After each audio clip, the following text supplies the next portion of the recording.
Liftoff will start in T-minus 10 seconds. 10, 9, 8, 7, 6, 5, 4, 3, 2, 1. We have ignition.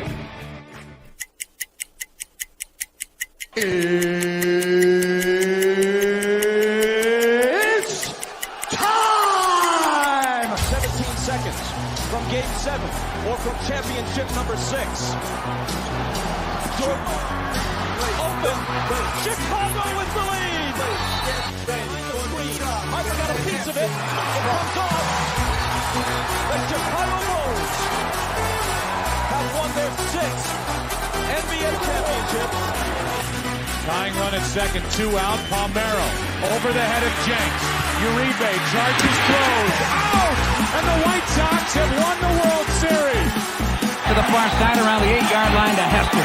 Under it and to the middle with the 15 to the 20, breaks free of the 25 to the 30, to the outside, 40, midfield, 40, 30 to the coast, 20, 15, Hester 5. Oh! Touchdown!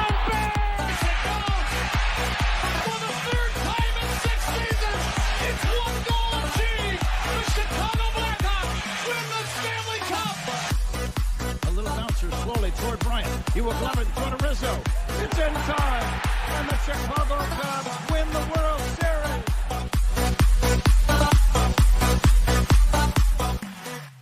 What up? What up? Welcome morning on this TGI Mickey Ficky Friday. It's the weekend, baby. And I'm your boy, the SuperBack, Shawn Sierra. Ooh, like cocaine habit? No, I had a punchki. I had a punchki right before, right after CrossFit. I was like, man, I had a sweet tooth, so I ran to Orland Park Bakery and had a little punchki. Like, what the hell is that on my face? Anyway, I'm your boy, the SuperBack, Shawn Sierra. Thanks for tuning in and you're watching us on Facebook Live. Well, then I guess you found us on Facebook. Make sure you go to Facebook, follow us, follow Sports Zone Chicago, but also follow Shawn and Maya in the morning as well. If you watch this on our YouTube channel, excellent, muy excelente. Okay, if you're not, go to YouTube, type in Sports Zone Chicago, click the subscribe button, but also click the notification button. That will let you know anytime a show from Sports Zone Chicago is going live. Get it? Got it? Good. Now, if you're watching us on our mobile app, yay. That's what I'm talking about. But please don't tell me you didn't know we had a mobile app. So if you didn't know, and if you don't know, now you know. All right, here, wherever you get your apps from, and it doesn't matter where you get your apps from. iTunes, Google Play, Amazon, Walmart, Kmart, 7-Eleven, Zayre, Zemsky, Macy, Montgomery Ward, Venture, Woolworth, Gold Blast, wherever you get them from. You go there, you type in Sports Zone Chicago, you download it. You take us with you on the go. So not only do you get Shawn and Maya in the morning 3 days a week, not only do you get our other live shows throughout the week, not only are they archived there like they are on Facebook and YouTube, but I'll tell you what, we give you a slew. And I mean a slew of articles thanks to my man Clarence, Council the Third. Big up to Clarence for keeping your breast Chicago sports related. Now, if you're watching us on Roku channel, I like that kind of party, baby. And if you don't know, you better ask somebody. Sports Zone Chicago, we have our own Roku channel. So if you have a Roku television in the house, do us a favor. Do us a solid, yeah? All right? Download Sports Zone Chicago's channel right to your television, okay? Put it right there next to Netflix, Apple, Max, Prime Video, Hulu, Stars. Oh, speaking of Stars, BMF, Black Mafia Families premiere, season 3 premiere today. Yeah. At 11 o'clock, right as soon as the show gets over. All right, so put us down there, download us to your smart TVs so you can see us on 65 inches of greatness. I'm much better looking on a big screen. Hell, we're on a big screen right, Mickey Ficky now. That's what I'm talking about, baby. Now, you can also tweet the show. You can tweet us at Sports Zone Shy, that's CHI, at Sports Zone Shy. Now, if you want to follow me, just me personally online. You want to know what I did? Well, let me tell you what I did. You want to know what I did? Well, here's what I did. I made it nice and easy for you folks. Nice and easy, one handle. For Facebook, Twitter, Instagram, Snapchat, and TikTok, all one handle at the Shawn Sierra. If you want to follow my lovely co-host, Maya Akai, you can follow her on Facebook and Twitter at The Sports Chica. If you want to follow her on Instagram, because you're an IG or you do it just for the gram, we'll just follow her at Maya_Akai. It's MAYA_AKAI. Man, we got a great show for you, but I need you to get interactive. So whatever platform you're watching us on, whether it's Facebook, whether it's YouTube, whether it's a mobile app, leave a question or comment on that app, on that platform. It'll come up here in the thread. I'll put it up on the screen. We'll incorporate it into the show, and that, my peoples, is what makes this the best Chicago sports talk show around. The best morning Chicago sports talk show around, and that's you, baby. So bring them all. We want all of them. Questions, comments, smart-ass remarks, because ain't nobody scared over here. And you know, like The Rock said, baby, don't sing it, just bring it. Let's see. Let's check the chat line. Chat line is jumping already, baby. Okay. See who we got here. Mark, Kazak, what's up, Papa? Good morning. Thank you for tuning in. I appreciate it. Cornelius Squall's in the house. What up, my man? Armando Emeterio Lara Jr. My man Junior's in the house. That's what I'm talking about. Mitch Osborne, what's up, baby? How you doing? That's what I'm talking about. Hey, see Adam in the Mickey Ficky house. What's up, baby? That's what I'm talking about. Yeah, so listen, I don't know a lot about a lot, but I do know this. More of the usual suspects will chime in as the show goes on. So you can sit back, relax, just wait for them. Listen, if you're sitting there, if you're watching, see we got some viewers. Just give us a hi. Tell us where you're calling, where you're watching from. You're in Chicagoland area, you in Texas, you in Cali, you in Arizona. Just say, hey, good morning, Candace from Cali. Candace from Cali. Well, listen, we got a great show for you. All right, at 10 o'clock, Evan Winter from A to Z Sports is going to join us. We're going to talk Bears. Yeah, you know, it's really interesting. Like, I'm really sad. Not sad. No. Disappointed. We're not down in Indy. All right, we got I reminded him too late to request credentials. I reminded my guy too late. And it was, man.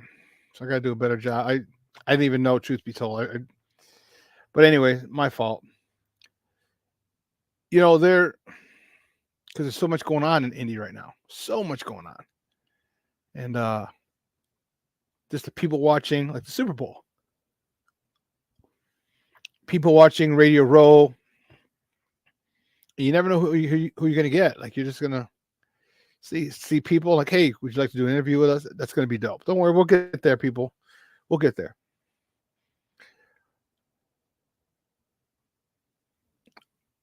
But I'm looking forward to like getting, well, let me stop pontificating and think. But Evan Winter at 10 o'clock. And it's going to be, there's a lot to talk about. And not just Justin. Yes, the quarterback situation is probably the biggest situation for the Bears, but it's not the only one. Definitely not the only one. All right. I feel, well, you know how I feel. I have not wavered one bit. I have, and especially after yesterday. After yesterday, there were a few things.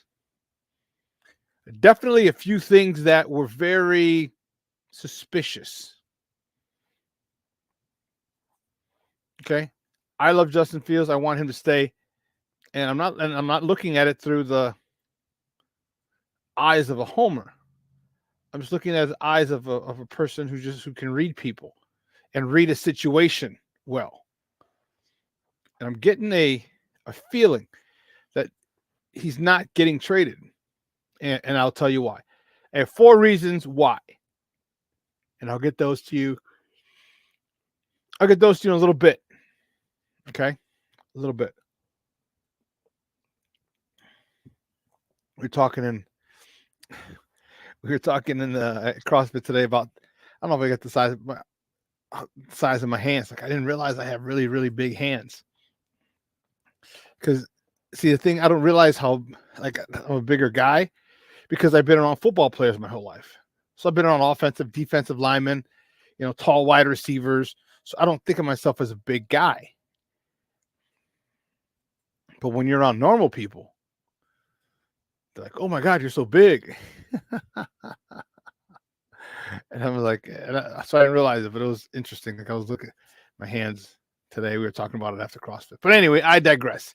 We got a lot to talk about with the NFL scouting combine. We got a lot to talk about with Cactus League with Summer League action and play. Or that's funny, Steve-O. Cactus League spring training, because you can't just say Cactus League because you have the Grapefruit League as well. We got the NBA in full swing, 22, 23 games left. Blackhawks, I mean, they're not so exciting, but they're there. Then I believe the Chicago Fire kick off this weekend. So we got to try and squeeze all that in 2 hours with a guest. It's crazy talk. Crazy talk. Can we do it? I don't know. Oh, snap. My man, Shawn Walls in the Mickey Ficky house. Good morning, Papa. How are you? Hope you're doing well. Hope you're doing well. Okay. All right. Cool. Well, listen. How you doing?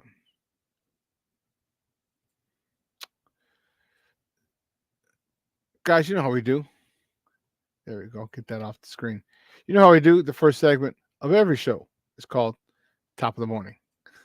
It won't come just when you want it.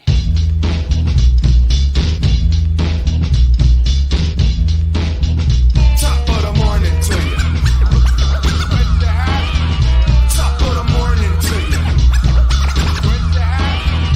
Top of the morning to you. The first top of the morning topic. Which way do we go? Which way do we go? Which way do we go? This one, not a pretty one. Not a pretty one at all. The Blackhawks, they fall to the Colorado Avalanche 5-0. Damn. Like somebody somebody do something. Like 5-0. That's an old-fashioned ass whooping. Old-fashioned. Peter Mrazek stopped 29 of 34 shots. Definitely not one of his better games. Definitely not one of his better games.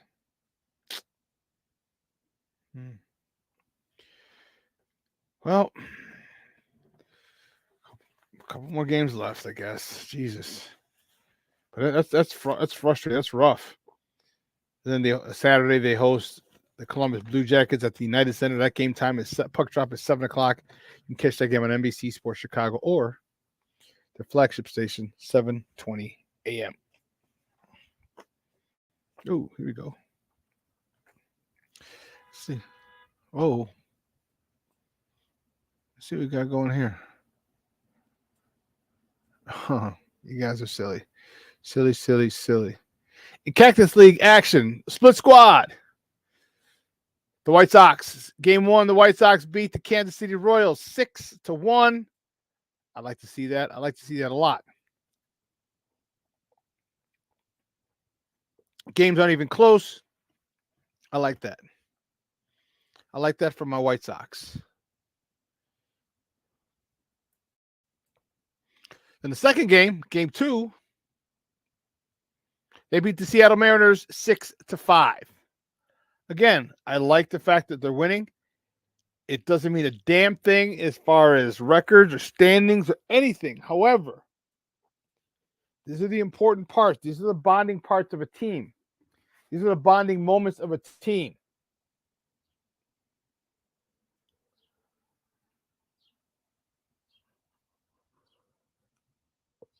When you go through adversity with a team, with a group of guys, you like to come out on the other side with that same group.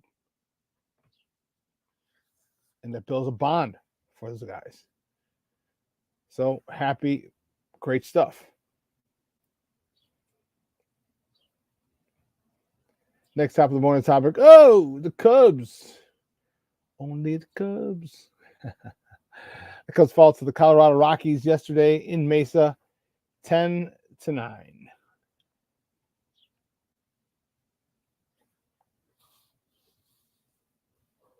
Pardon me. Man, it looks like the pitching wasn't on point. Or at least the hitting was ahead of the pitching yesterday. 10 runs, 9 runs, 19 runs in the game. That's craziness. Craziness. It's unreal. The spring. Yeah. Well, the next topic, one of the topics. Speaking of that,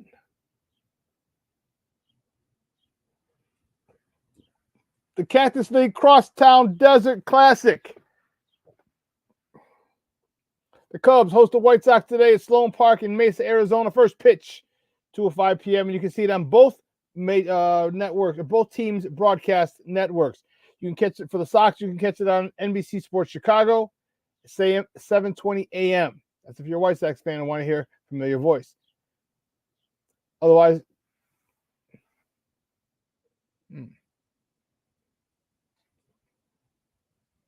yeah, NBC Sports Chicago, 7:20 a.m. And then it's on the Marquee Network from the Cubs side of you. If you want your familiar voice for your Cub fan, it's on the Marquee Network, and you can listen to their flagship, 6:70 a.m. Michael Kopech today goes for the White Sox up against Justin Steele for the Cubs. Justin Steele had a really, really good year last year, and Kopech is coming off of he's kind of ramp up and become a better, more reliable starter. So it's going to be interesting. And again, we're going to talk shit to each other regardless, but it doesn't mean anything. It's a spring training game. It's a spring training game, but we're still going to talk smack. That's for sure. My man Arturo Arnold, what's up, baby?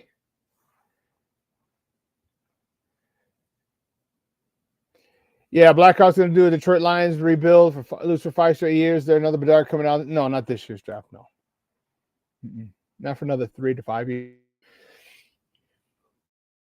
Now, another 3 to 5 years. That's when you'll see like, oh, another dude. But they come out anywhere between 5 and 8 years. So it didn't work like that for me. The next top of the morning topic: the Bulls host the Milwaukee Bucks. They come right down I-94 to the United Center. Tip-off today is late. It's 9 o'clock. Game's getting over at 11:15, 11:30. I don't know. I think it has to do with something with ESPN being on and hosting this game.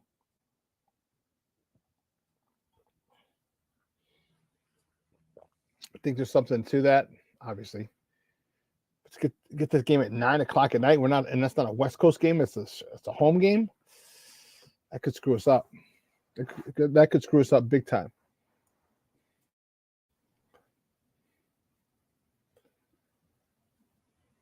And the next after morning topic. Oh, wrong one. Where'd you go? Oh, there we go. Sorry, I was looking at there we go. Scouting Combine is in full effect down in Indianapolis, down in Naptown. Man, we heard from RyanPoles. We heard from Matt Eberflus. And it was crazy. You know, RyanPoles is the belle of the ball. Everybody wants to talk to him. Everyone wants to pick his brain. He's just so calm, cool, and collected. We heard him with our Chicago's own Stacey Dales. I was going to say Daisy Stales. Stacey Dales. Give him he got an interview. Let's check a couple pieces of that interview out. This group of quarterbacks coming in. Yeah. What's your assessment? Yeah, a dynamic group, all different flavors in this draft. There's guys that, have all the talent and tools in the world. And it's up to us as a scouting staff to kind of see, do they have enough, and what's the internal part? What's the drive that they have, the leadership? Because that's really, really important when you look at the history of quarterbacks. So it's a good group. So that's, again, it makes it very unique. As you heard him say, it makes it a very unique situation. He keeps saying that. He keeps saying that. Unique situation. James Ford. Where goes one? Where you at, Papa? Thanks for tuning in. I appreciate it. Arturo Arnold in the Mickey Ficky house. This is what I'm talking about, baby. Yeah. Oh, what are we doing? Weird. This am I done with it? Yeah. So it's only going to get crazier and crazier as the time goes. And imagine when the news is released, what they do with Justin, whether they trade the number 1 pick for a haul or they trade Justin.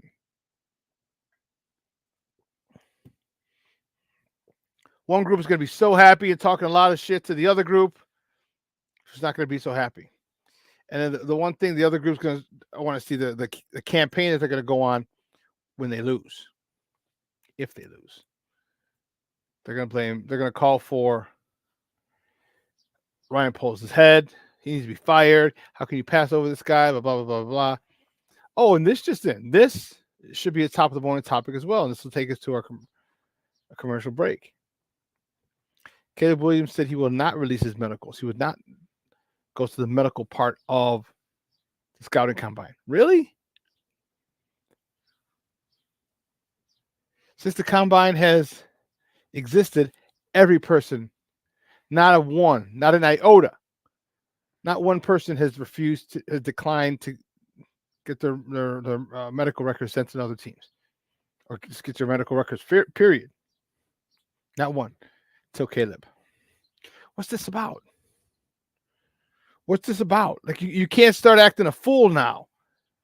Oh, your dad can't be going around asking people, how can we get a piece of the Bears? You can't do that.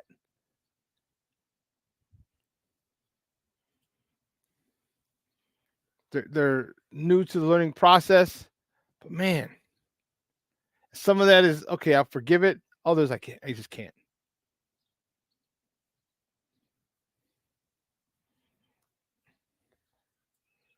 Yeah. That's my thought. Smith wants to jazz up these prospects for the value of number 1. Interesting how many people hear that and say they must be taking Caleb. Office Space fans, it's a Matt. RyanPoles is doing a great job. Phenomenal job of keeping us all in the dark. So, listen, here's what we're going to do. We're going to take a quick break. A quick pee break for me.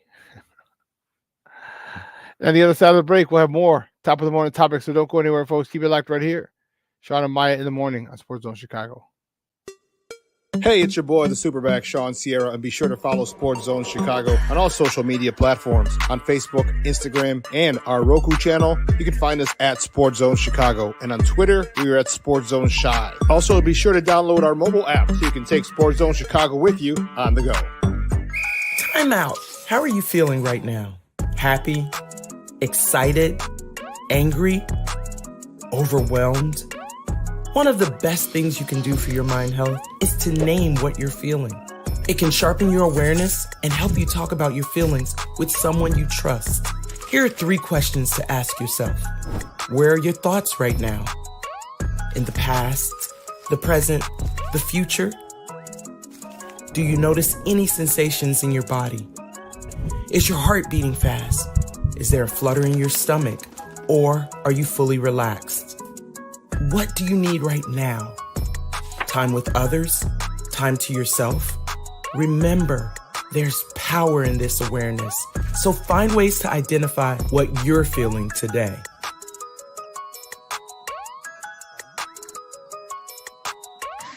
Hi, guys. Hey. Hi, Megan. Hey, Jessica. Megan, you're a tramp. Ryan Fitch told me you guys made out. Everybody knows. He said your breath smells like garbage.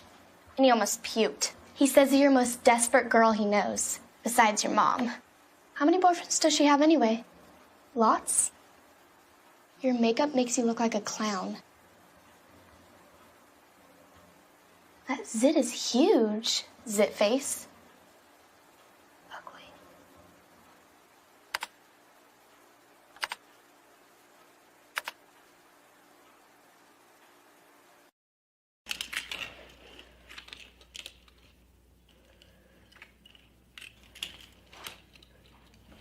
Hey, bud, what you doing? I'm playing with cars. Cars? Can you show me what a car does? Whoa, whoa, whoa, whoa, whoa.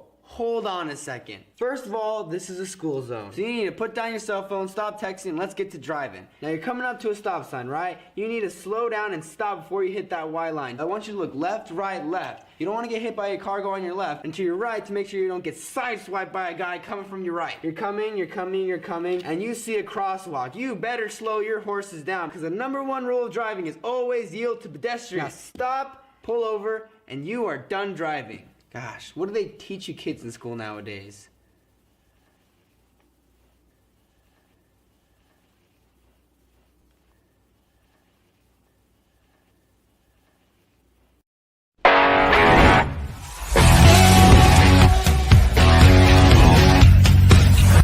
If I am RyanPoles, you know what I have on my team? I have a B quarterback with about 10 significant holes. I probably, in the next 2 drafts, could take the first pick in this draft and turn it into, along with my other picks, a total of maybe 8 picks in the top 2 rounds in the next 2 drafts. I could do that. Why wouldn't you do that? Yeah. Why wouldn't you build a great team around a B quarterback instead of drafting a quarterback who might be an A quarterback, but it's the hardest thing to project in all of sports. I just believe that the smartest thing for them is to trade the pick. Welcome back to Shawn and Maya in the morning on Sports Zone Chicago. That video courtesy of NBC Sports. That was Peter King. And he talked about that the Bears traded. Remember, he wrote an article. His final article came out, said the Bears are going to trade the pick. And there's something about it.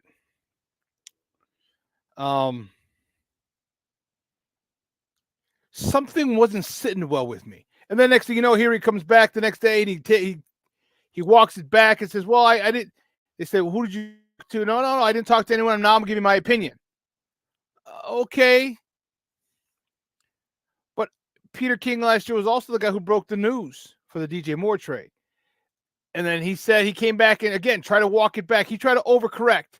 And when someone does that, I'm like, whoa, hold on. Something's wrong now. Something's wrong. When you overcorrect, yeah. So what are you hiding? I wouldn't be surprised if the Bears said, hey, if somebody called and said, hey, listen, walk that back. We're trying to get the value of this pickup, whatever. And he did. Arturo, what's up, Papa? Arturo Arnold in the house. NBC Schrock reporting league sources draft offers for. I'm sure there are. There's going to be tons of draft offers. Tons of draft offers. Guys, do me a favor. Hit that like button. Smash that like button for me. I'd appreciate it. And don't forget to tell your friends, family, neighbors. The Vet League of Warner, how are you? Chris Pena in and Mickey Vicky House. What's up, Papa? Bear down.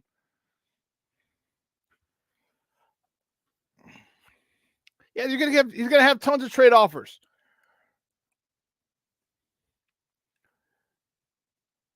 But here's my thought. Well, you know what?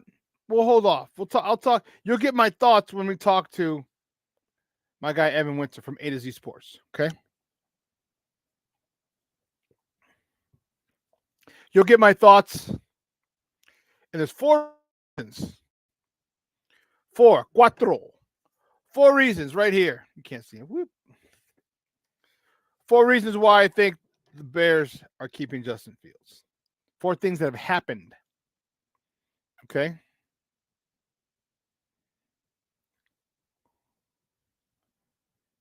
Oh, okay. 4 things that happened that make you say, nah, something isn't rotten. Something's rotten in Denmark.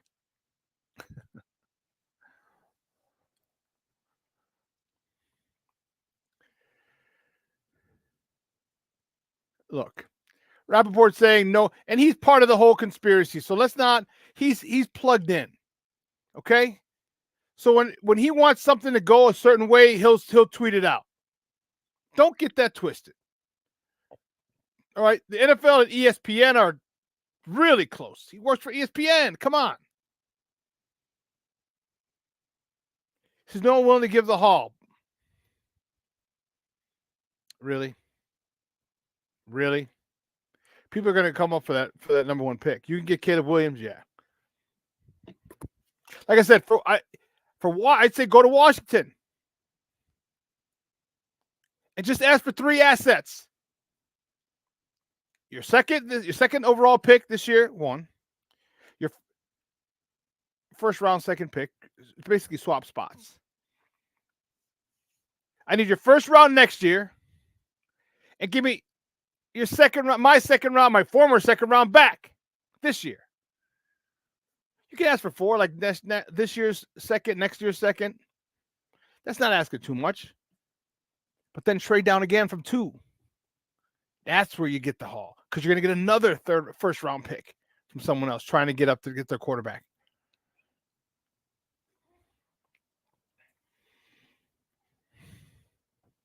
But I digress.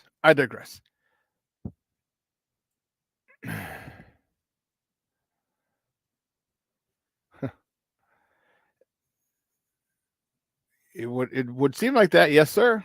Yes, sirree, Bob. Yes, sirree, Mitch. So I asked you guys to put in the chat, see where you're at. Let me know where you're coming from. Cornelius, I know Cornelius is in Chicago. Mitch, he's in Chi-Town as well. Put your spots where you're from.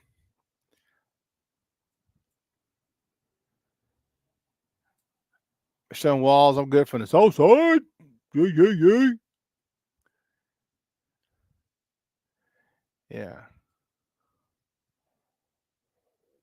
Okay. I'm checking out the comments, seeing what we got here. Oh, man, Jason Jones, Indiana. Okay. All right, cool, man. Good. I like it. I like it a lot. Oh, Mark, my man, coming from Texas. Tejas. What part? You got San Antonio. You got Dallas, Fort Worth. You have Houston. Actually, Houston. Django. Chicago up north. Rogers Park. Mark, where you calling from in Texas? Where you coming from in Texas, Papa? Yes.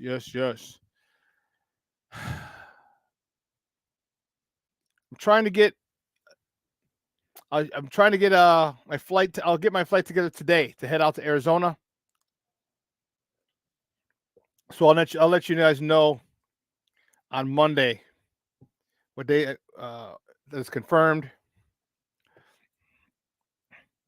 Austin, I forgot about Austin. Mark, I'm probably gonna get kicked in the ding ding. You ever see that meme where you have the 2 Asian guys and one guy standing like this, and the other guy's like, what? Wail it, kick him in the nuts. What da? You seen that meme on social media? My cousin Melissa's gonna do that to me. She's been in Austin 5 years, maybe 6 now. No, 6 now. I haven't been to visit her. And she's like, what's up, cuz? And I was like, damn, I keep forgetting. So I got to go to Austin. I have to go to Austin. All right. But I'm most likely going down to Phoenix in 2 weeks. A little extended weekend, catch a couple games, see if we can get some credentials, talk to my people. Get in the locker room, all the other stuff. If nothing else, to just get to Arizona for some nice weather, pool. My buddy's got a pool, the whole 9. Of course, you can stay here. I'm like, good. Jason, you're down by Vincennes. Brian's downstate.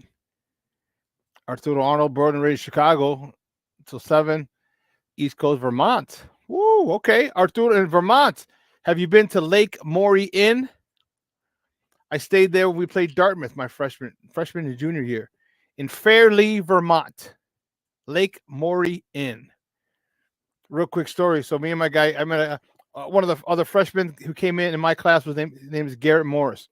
He's a really successful doctor now. His dad was an OBGYN. His dad was a doctor too. His dad was a doctor too. So we get to Lake Maury, and it reminded me of, some of you who are old enough, it reminded me of Dirty Dancing. the place we stayed at. It was really cool. I mean, for me, I'm a kid from the South Side. All right, I had never been. I went to Disneyland as a kid, but I'd never been outside Chicago. You know what I mean? So we get there. They had a miniature golf thing. I got pictures of it somewhere. My mom's got the pictures. And me and Garrett, we're on Lake Maury, Morey, Lake Maury. And there's a big mountain, maybe half mile away. We thought. So Garrett, we were talking. We were just hitting the miniature golf, and he goes, "You want to hop in a canoe and go to?" It's a mountain. Like, yeah. He goes, "Can you swim?" I was like, "Yeah, I can swim." I was like, "All right, cool." So we're paddling. It's a little canoe. We're paddling and everything, and we're talking. I'm getting to know him. He's getting to know me because we didn't live in the same dorm.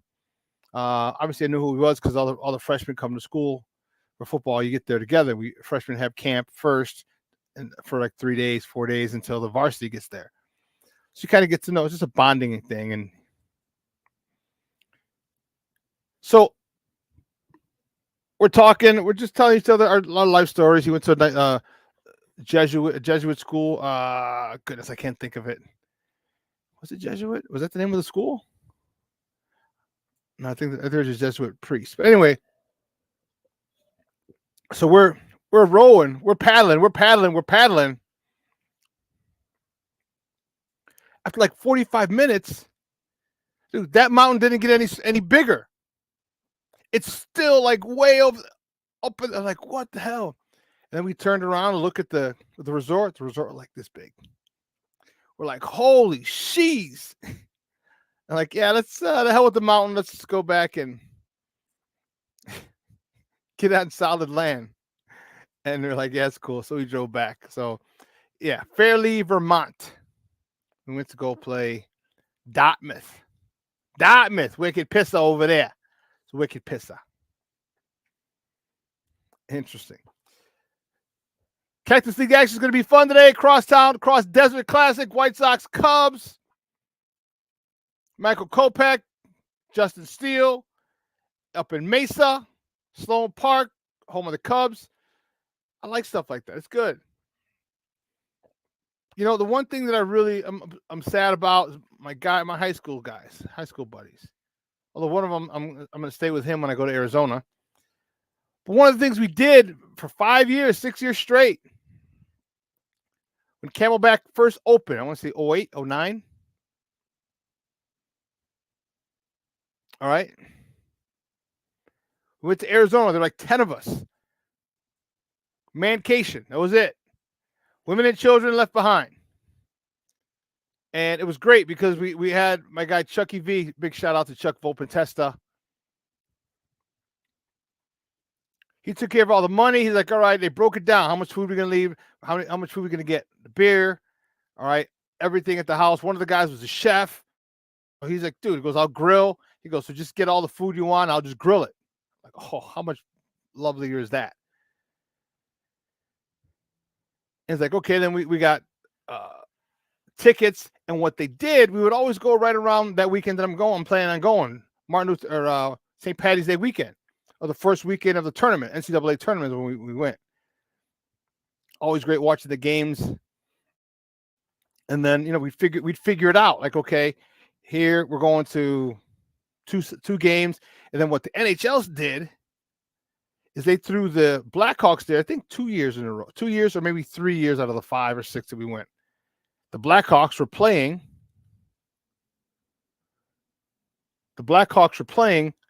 in Phoenix because they understood there was a huge Chicago contingency in Phoenix for spring training. So we did that. So Chucky got it all together. He tallied up all the tickets, tallied everything up. Like, all right, between 10 guys, it's, you know, $250, whatever. All right, ticket included, that's food, whatever, that's everything. Perfect. Oh man, it was great. It was great. Yeah. Oh, so is that what this is what he's saying. Greg Gabriel believes we'll get swap with Washington, get the second and third round pick, our pick back, and a 2025 from Washington. Okay. I'll take that. I will definitely take that. Because now you can trade down from 2. I'm telling you, when it comes down to it, when it happens, I'm going to tell you I told you so. I'm going to tell you, I told you, I don't even, and I could be wrong, but I don't think the Bears even have a choice. Caleb to Washington, too much sense. Too much sense. The new ownership group wants an immediate return on their money. How do they do that? Increase season ticket sales. How do you do that? You get the hometown kid. It's happened a lot. LeBron James to Cleveland. Remember that? Derrick Rose to Chicago. Remember that?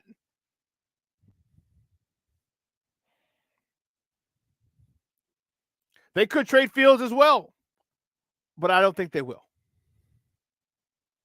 I don't think they will. But if he says they could trade him, that's his own personal opinion, it sounds like.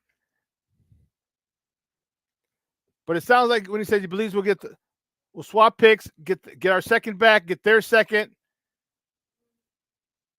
Man.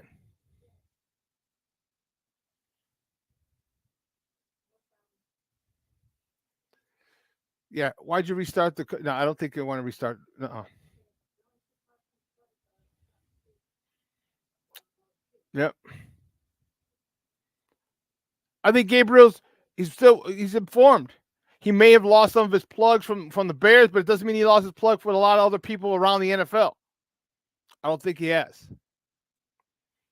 He's kind of like an old school, get off my lawn type of guy. I'm okay with him.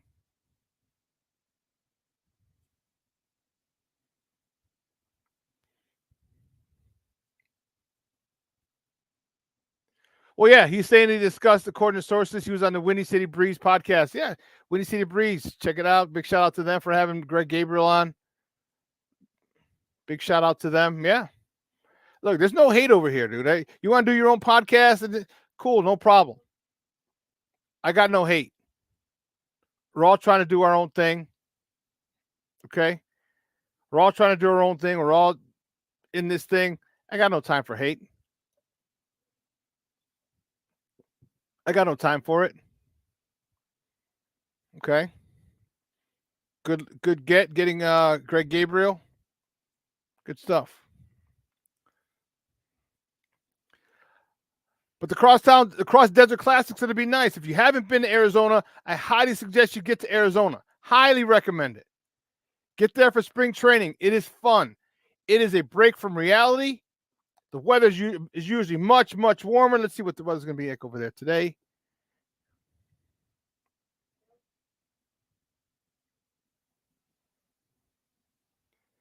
High is 78 today in Phoenix. 80 degrees. Come on, man. What better? What better way to spend March than 80 degree weather? So, like I said, I should be getting my ticket today. There was a big problem with that yesterday. Oh, yeah. Yeah. We're not even going to talk about that. The Cubs are, wonder when Bellinger's going to join the team. He's going to have to take his physical. I'm sure he did. And they signed a contract. They made it official. That was the other day. So he had to have taken his physical already. When are they going to get him in? Because you're going to ramp him up. You don't just throw him in games. You're going to have to ramp up. Probably be on the backfields before games, after games. He lives in Arizona, so it's not like he's got anywhere. You know what I mean? So I just wonder how long, though. A couple questions. How long before Bellinger plays? How long before Bellinger gets his first home run? And the White Sox. All right. Mazewoski convinced me. Southside Zoe, big shout out to Southside Zoe, who was on last Friday.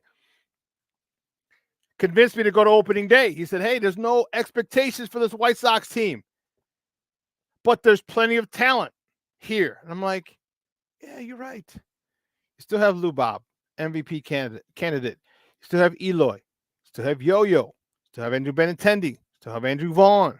I was like, okay. So I have a little faith. No way, Mitch. See, Zoe and I went to high school, the same high school. He's a lot younger than me. Oh, no.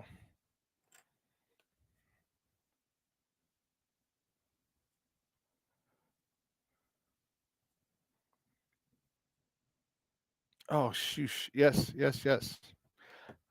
My mistake. I didn't send it to.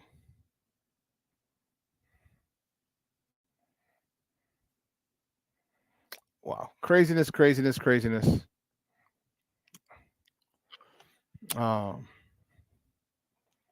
Interesting. Very interesting.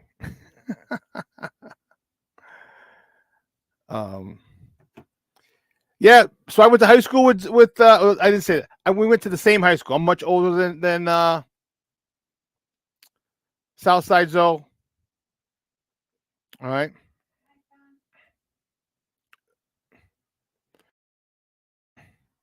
But we went to the same high school. He actually graduated from the new high school on 79th. Yeah. But yeah, he's great. I will. I'll reach out to him. Dude, that's awesome.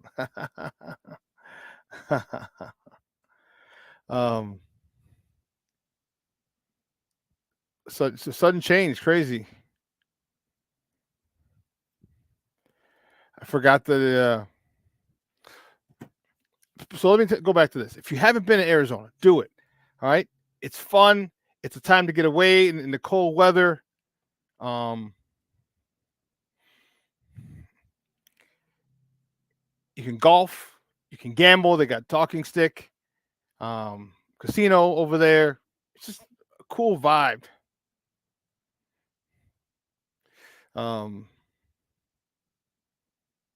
Yeah. Let me tell you something. It's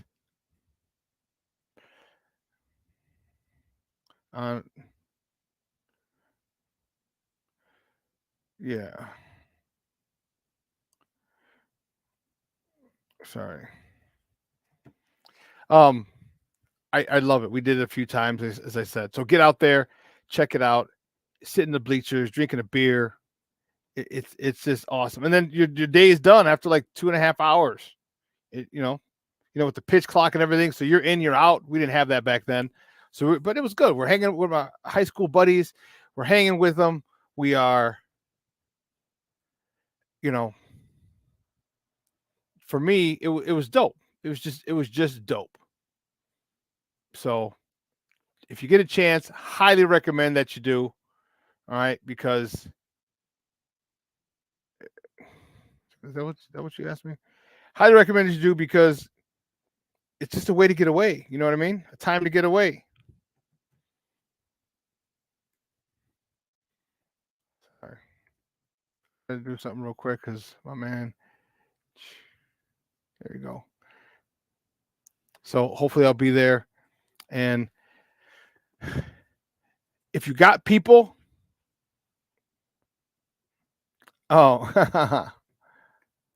where goes one? So you lived in Mesa, huh?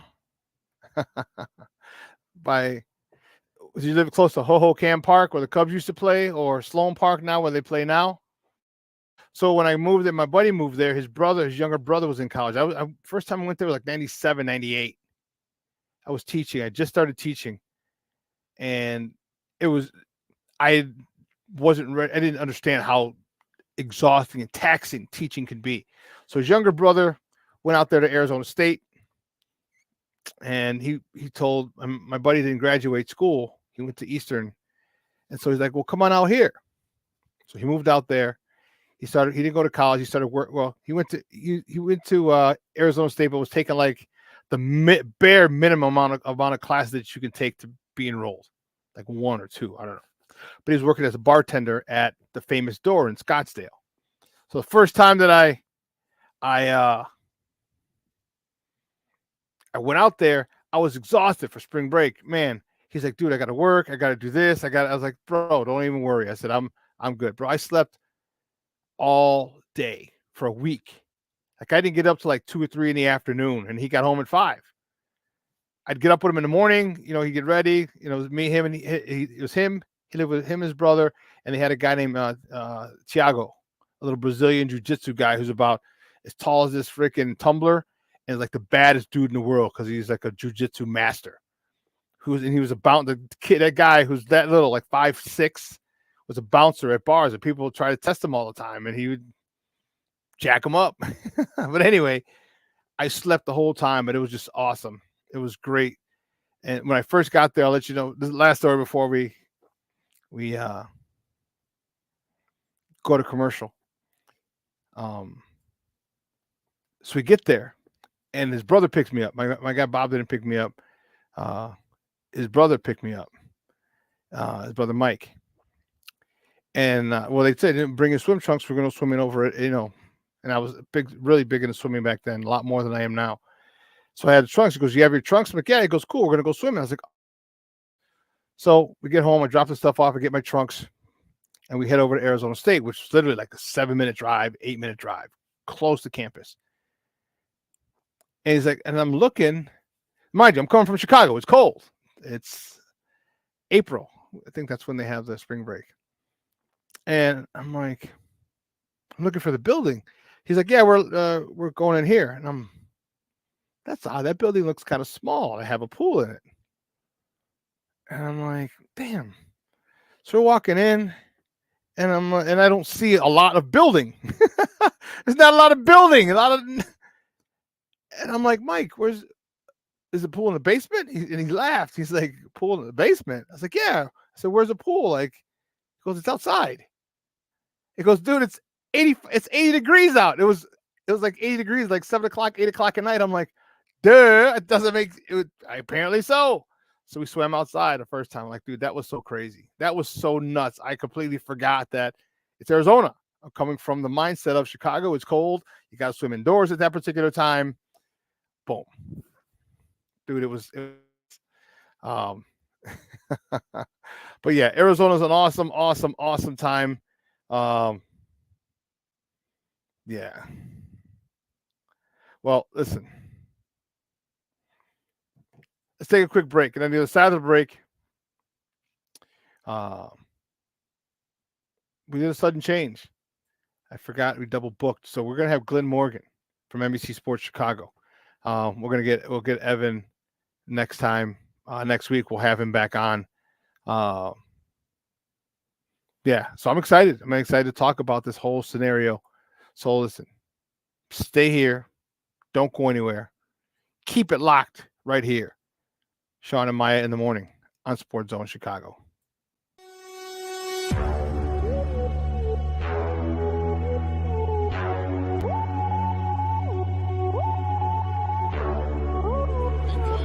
To run for 17. Back he goes. Here comes Chubb. There goes the ball. Touchdown!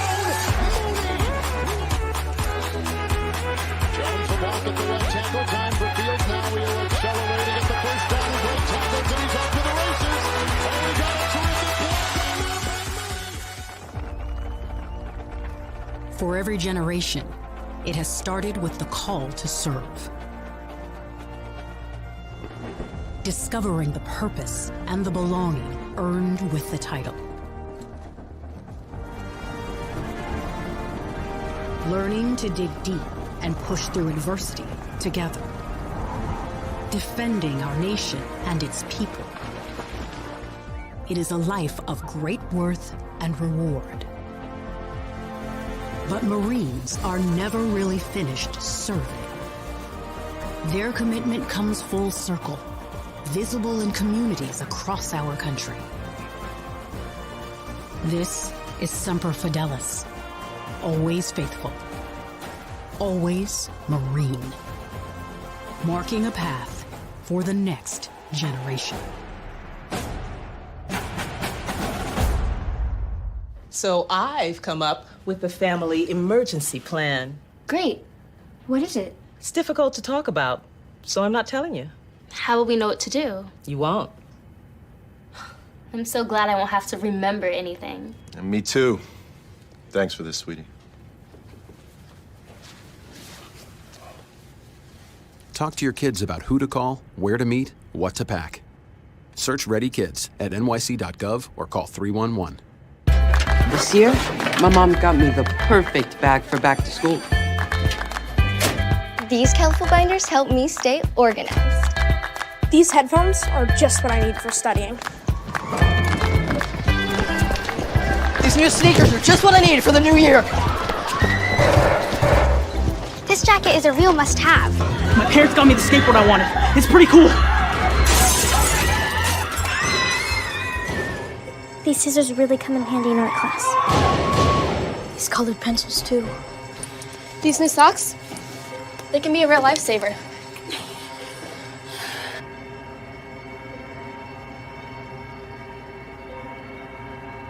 And I finally got my own phone to stay in touch with my mom.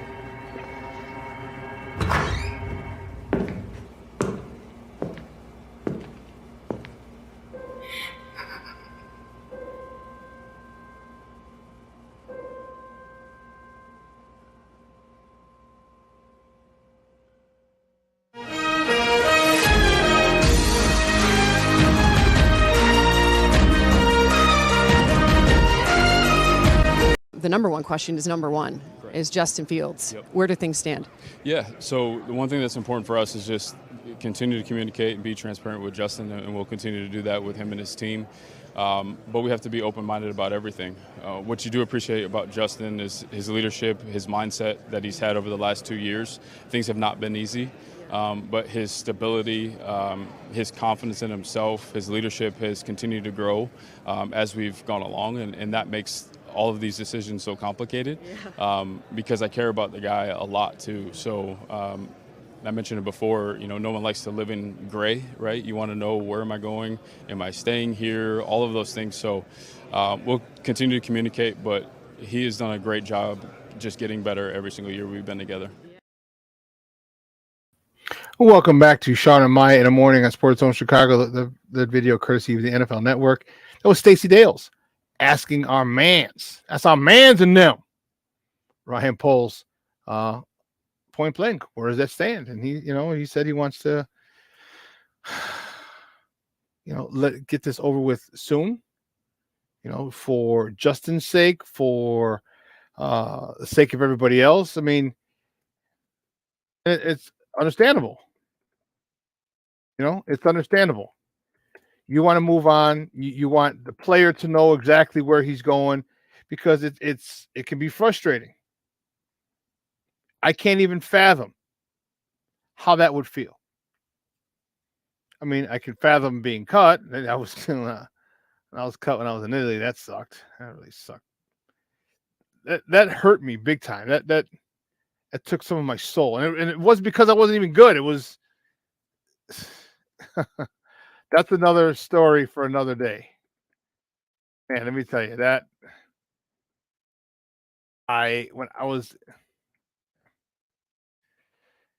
well, my next guest, man, you've seen him. He's been rocking with us for a minute. All right, he is the lead draft analyst? No, just the draft analyst. All right, for NBC Sports Chicago. All right, you can find him on Twitter at True Glynn Morgan.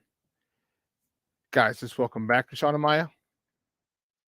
Glynn Morgan. Glynn, what's up, Papa? How are you? Hey, what's up, brother? How you feel, man?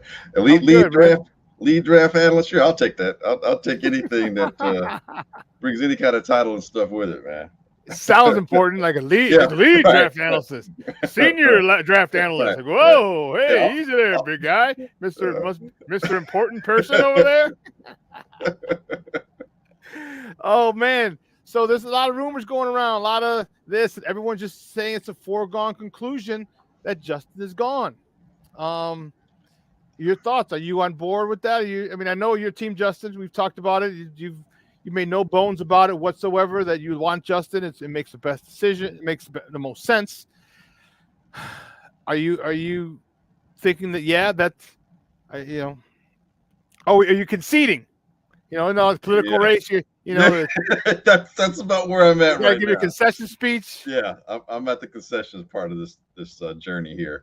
Man, look, we've probably been on both ends of it, where you tell the person you're enamored with, hey, it's not you, it's me.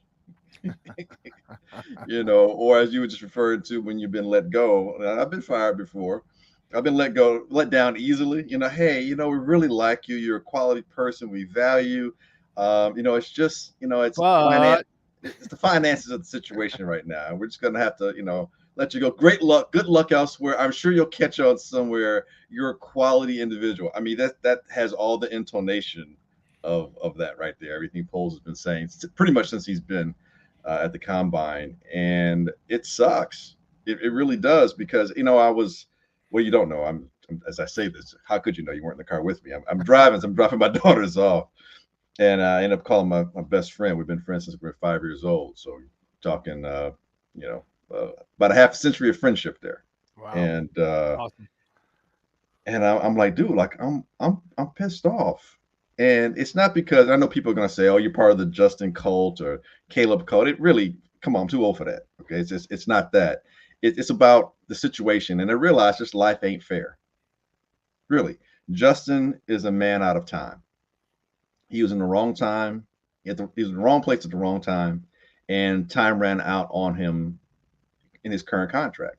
And because the only reason you can tell me, justifiably so, and I use justifiably in quotations, that you're moving on from Justin, it's because he doesn't suck. It's not like he's Sam Darnold. He's not seeing ghosts out there. Okay, he's not doing that. Okay, he's not some guy that fails all the time. He's been inconsistent, yes, but he's been in a chaotic situation, so you can understand the inconsistencies. You can see how he's weathered the adversity.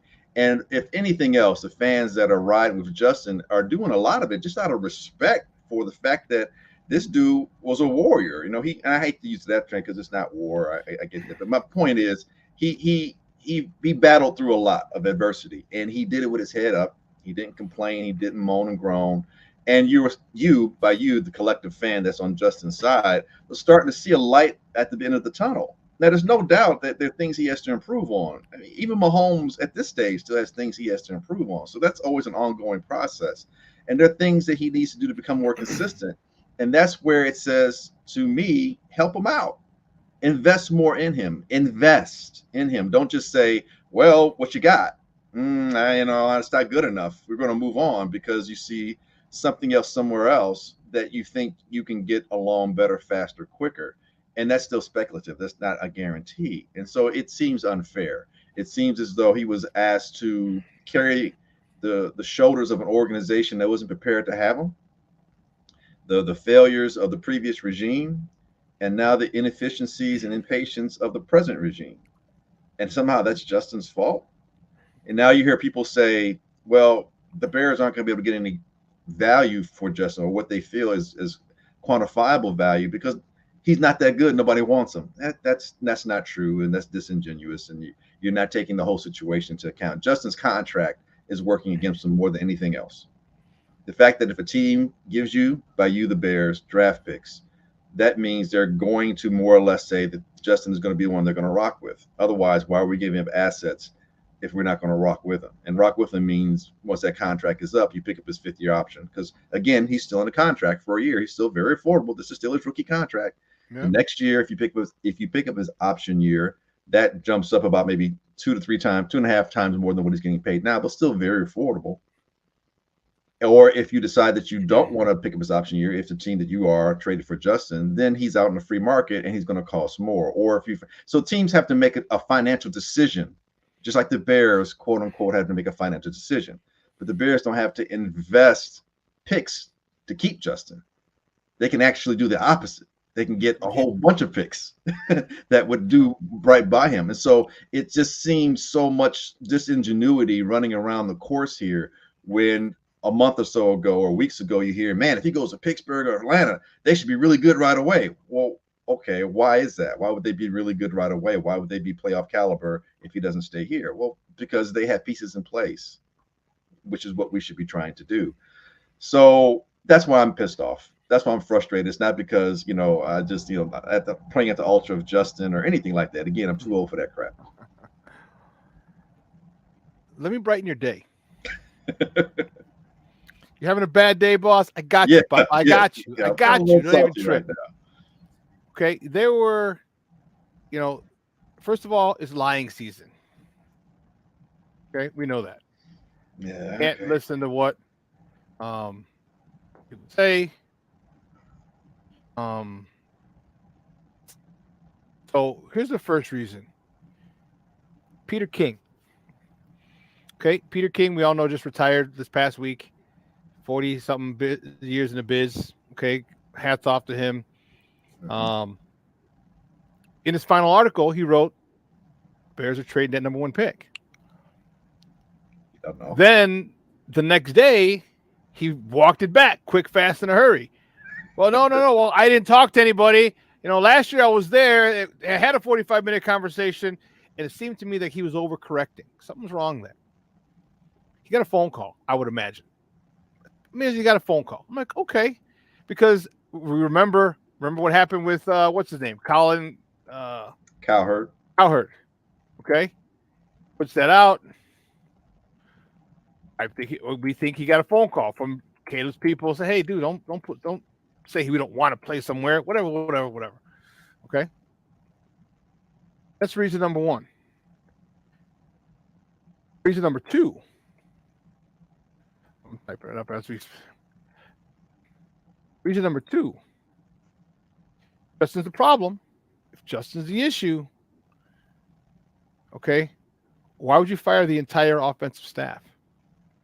If Justin's the issue, get rid of the issue. Get rid of Justin. Okay. You can't, because you're trying to get picks.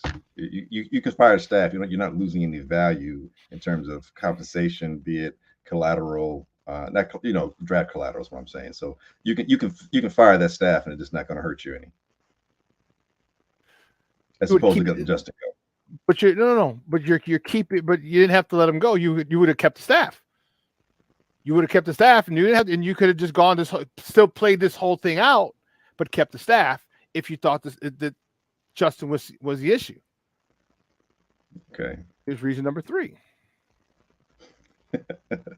Why wasn't Justin allowed to seek a trade? They did it with Jalen Johnson. Zach Wilson in New York, they allowed that as well. So now you don't got to worry about trying to find and going back doors. You go get your people, bring them here. You bring the trade. You go to Pittsburgh, you go to New York, you go and bring them here now. And if we don't want you, there's another reason. And then the last reason I notice is not really a good one. No, actually, okay. I think I shouldn't say that.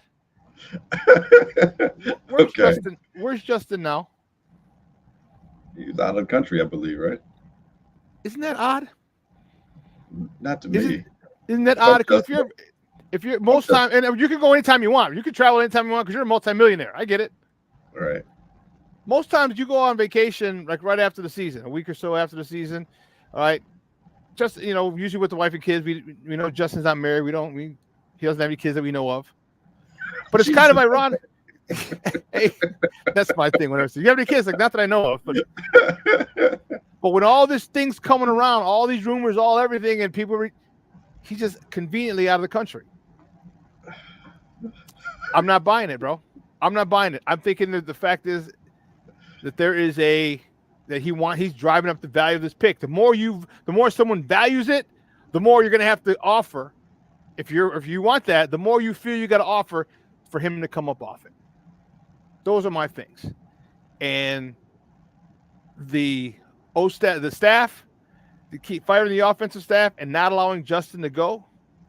Because if you allow Justin to go, seek a trade, man, how many people know you're gonna go get Caleb?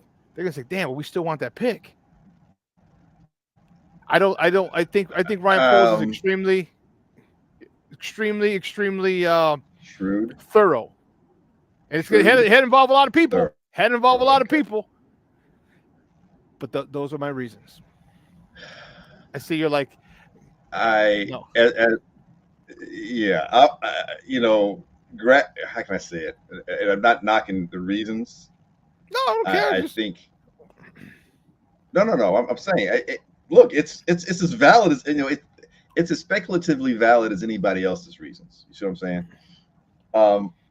I whenever I hear something, the way I'm programmed, the way I'm wired, I automatically possible so that I can make the best decision or best understanding of something.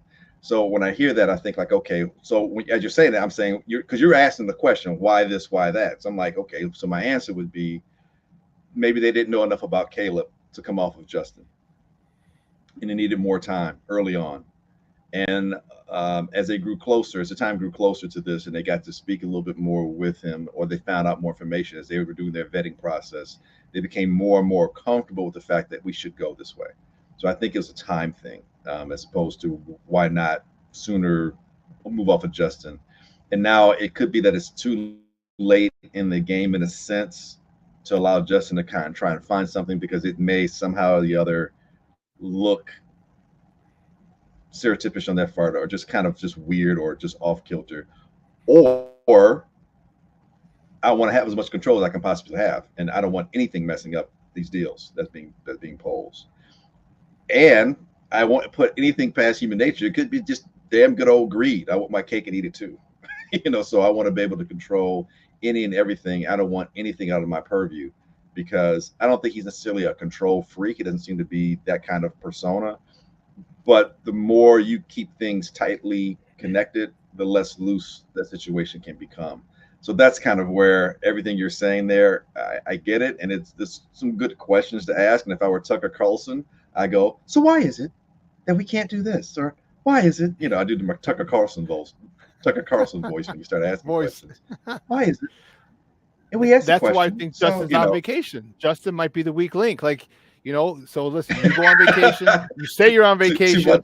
All right, no one can come at you, no one can ask you questions unless they got your WhatsApp number. All right. But you're like, hey, I'm out of the country.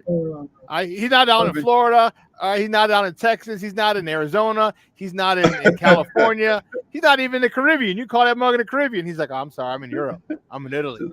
The first number begins with a 2, right? Or a 0, not a 1, right? Yeah.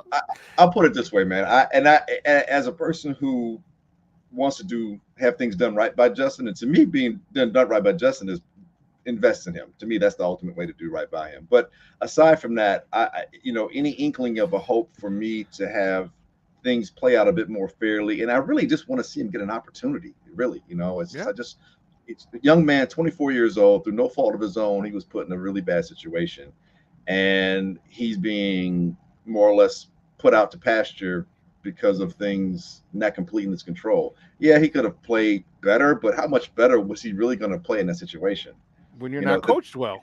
Right, which leads me into my next point, because this is where I started getting upset. It's like, so why are we keeping Eberflus again? And I've been on record saying I think Eberflus and Justin both were in a bad situation. I think Eberflus was asked to sacrifice a lot.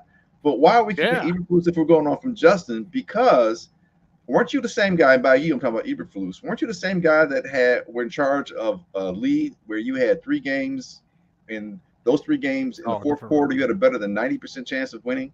Why aren't we holding you account? Why aren't you gone? Because this is your 3rd year. You had 2 years to prove yourself. And you mean to tell me that you couldn't do better with your defense? You were giving up 20-plus points a game. It was on a record pace, or a broken record. And wait a second. Didn't you, Eberflus, look like a better coach once I got you Montez Sweat and some of your players got healthy? So if you're giving better players, conversely, you probably play better. And there's a crazy idea, Glynn. Holy I know, shit. Right? Breaking here on Sports Zone Chicago. So it's like, so why are we keeping? Couldn't I let you go for the same reason? And so consequently, now Eberflus's fate, at least apparently so, allegedly so, speculatively so, seems to be in the hands of a rookie quarterback. And so Eberflus may find himself in the same, like the Bears go 8-9. Are you keeping Eberflus? Because here's my other question. If we're moving on from Justin because of finances and because of there seems to be a little bit better talent in Caleb, why did we move on from Eberflus when you had coaches? You mean to tell me Vrabel's not a better coach than Eberflus? You don't think he's more talented than Eberflus? You mean to tell me Belichick, who's going to Hall of Fame, isn't more talented? You mean to tell me Harbaugh isn't more talented? So why didn't you move on if it's a matter of you want to upgrade? Because you're not moving on from Justin. Everything you just said, combine that with everything that I just said.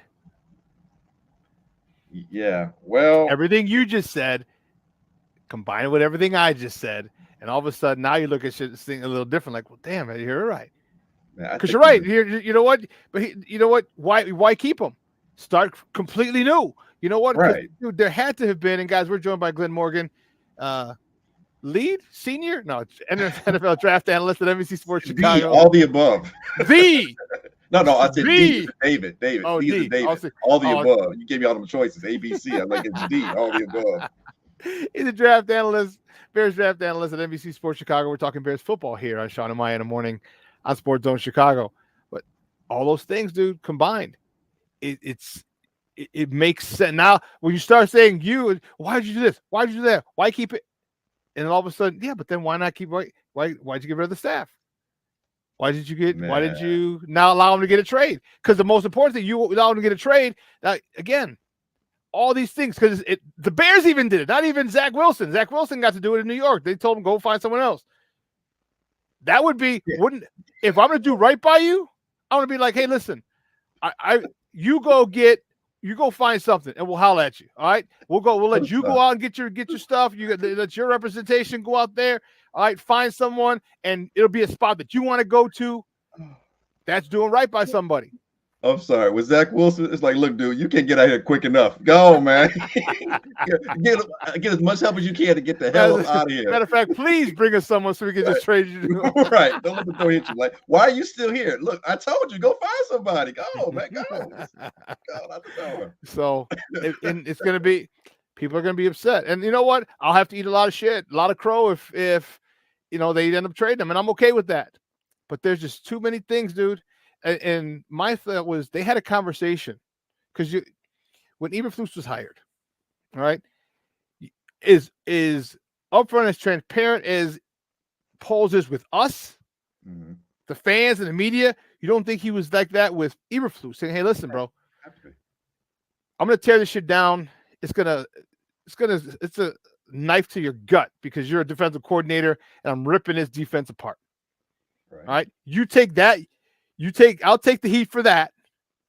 We'll build that defense up. You take the heat for whatever happens next year in 24 or 23, past year. He goes, and then I could truly evaluate you in 24. All right. I got rid of all the dead cap space. All right. I'm gutting the defense. I'm not expecting you to win. All right. We got a quarterback, basically a rookie, but he's learning a new system with no defense, no receivers, Dante Pettis, Amir Smith-Marset. What's his name? You can stop there. I'm proud of you remembering just those two names. You already got me. You had me at hello. You know what I mean? So we're not going to win games here. Next year, I won't. If we improve, cool. But if we start losing, I'll go to bat for you. You won't get fired. But 24 is when I can truly evaluate you because I'll start building that offense. And what did RyanPoles always say? From Jump Street. I'm building through the draft. From Jump Street. He has never, ever, and he said it at first, not once has he wavered, bro. But you have the 9th pick overall. So you're going to get more with the 9th pick, or you can get more with the first pick? I'm not saying it's not about quantity at this point. He's still being able to build with the draft because this situation is unprecedented. There's no way in the world he saw that he would have the first pick again. So you're in an unprecedented situation. Right. And you have another top 10 pick. And if you are able to trade Justin, you acquire a few more assets. I'm just saying, is it the haul that we're talking about? No. But you have an opportunity to build differently, but similarly to what you said, meaning that getting the quarterback, getting Caleb allows you, and I hate saying it, this whole, reset the rookie thing, but it is still a viable thing. So you're able to do that. You buy yourself a bit more time as a general manager as well. And you're still building through the draft because you have the 9th pick that you'll probably trade down and acquire a few more picks because he's done that before where he's traded down and gotten picks. So he can do that again. And if you trade Justin, that gives you probably 2 more picks somewhere between the 3rd and the 5th round this year. So you can probably still accumulate 3 to 4 more additional draft picks to build while subsequently resetting your clock, and you have saved 80, you've managed to get about $80+ million in cap space. So you still are holding true to what you said without investing as much into what you said. I'm just saying, I'm being devil's advocate to what you're saying, because it's very different. Here's the other thing too. And because if you're Poles, guess what? Guess who else is on a time clock? He is. This will be his 3rd year as a general manager. At some point, you have to stop promising what you're going to do and start delivering. Now, he may not be feeling the heat. Yeah, I don't think he's feeling the heat at all. No, but he turned on the water and he's testing it to see between how cold and how warm. He's trying to get it, at least point to where, it's comfortable. So he's still filling that out. And so he's also, if he's as astute as we believe that he is, he's looking beyond just right now. He's looking at his own mortality, so to speak, as a GM. And here's the thing. Here's the thing, that whether he has rabbit ears or whether he can put them on and tune them out like these cancellating headphones I have on, he still has to realize the legacy of passing on several quarterbacks with the first pick overall.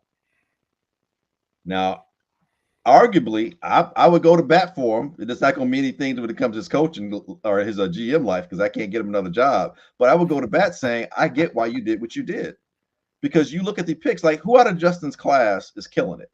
Nobody.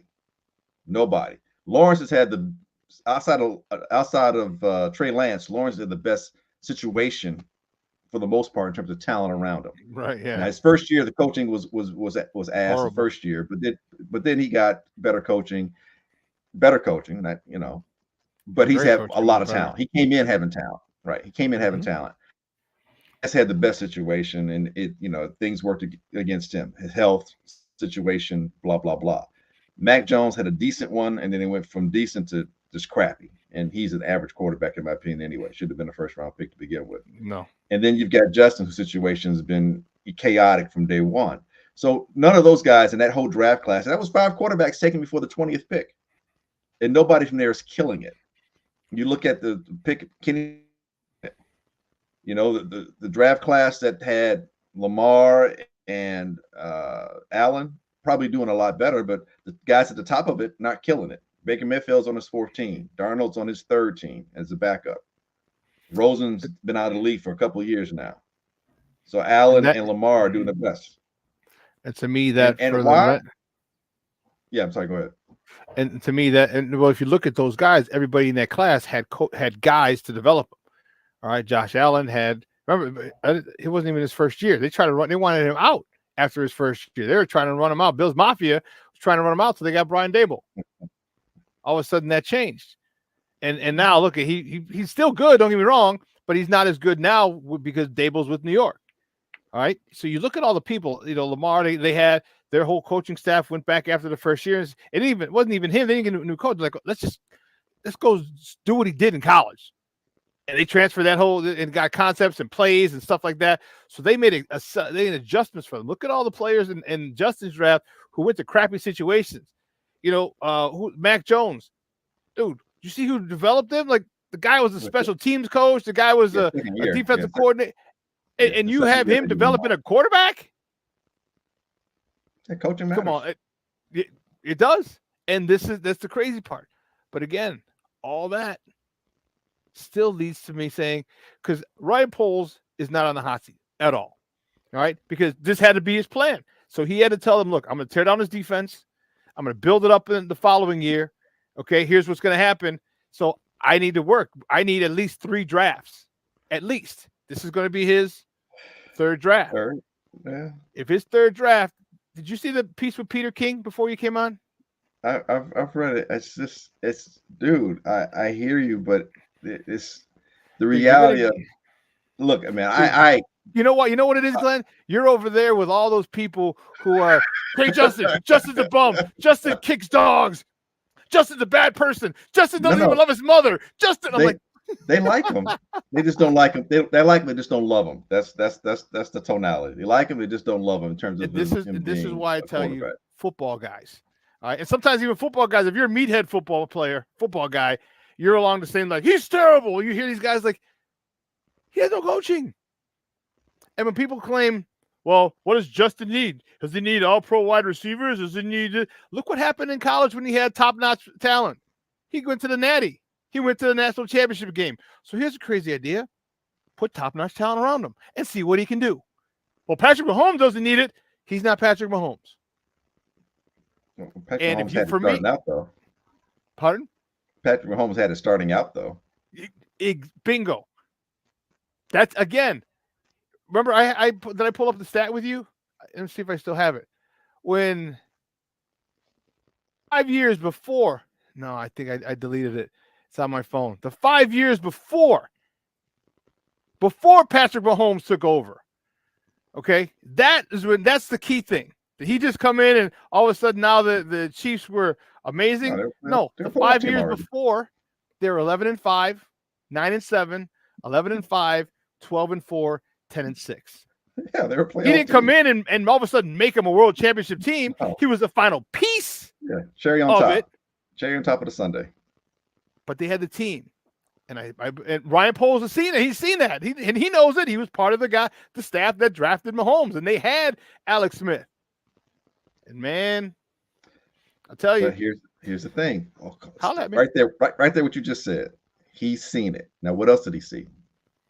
He saw Mahomes come in, and he saw what was looked at in terms of how they assessed a quarterback and what they found to be the tools that could be useful in the league. And the one thing that Mahomes brings, the one thing that really sets him apart from a lot of other people, aside from his arm and that stuff, and his heart that he plays with, because the dude plays with his heart out there. I'll give it to him.